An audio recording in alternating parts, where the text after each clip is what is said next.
আসসালামু আলাইকুম। কি অবস্থা? আসলে এটা বিষয় নিয়ে খুবই টেনশনের ভিতরে আছি।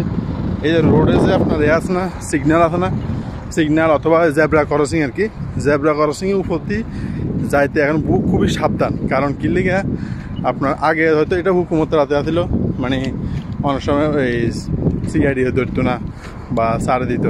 মানে ছোটোখাটো যে জেব্রা ক্রসিংগুলো আছে মনে করেন না এই এলাকার ভিতরে বা এই ধরনের আলানের এরিয়ার ভিতরে, এগুলা যদি মানে যদি না চলেন বা সিগন্যাল যদি না চলেন ভাই, জরিমানা নিশ্চিত। কারণ কিলে এখন বর্তমানে এটা নাকি বলে এটা কোম্পানির হাতে দিয়ে দিছে, তো এই কোম্পানির হাতে দিছে, তো এখন মানে অতিরিক্ত মারে বাঙালি বাজার আর কি।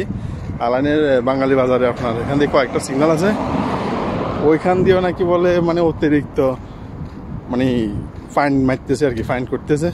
তো খুবই সাবধান, বিশেষ করে যারা নতুন পুরান সবাই বেশ এরকম সিগন্যালের মানে না, অনেক সময় মানে না, যাদের গাড়ি নেই বা চলে যায় এরকম আর কি। কিন্তু এটা সবার জন্য একটা সমস্যা, কারণ সিগন্যাল যদি না চলেন তাহলে ফাইন খাবার একের অতিরিক্ত সম্ভাবনা বেশি, অতিরিক্ত বর্তমানে আর কি। বর্তমানে এটা একটু চেক বেশি চলে, তো সবাই একটু সাবধান, খুবই সাবধান দুবাইতে।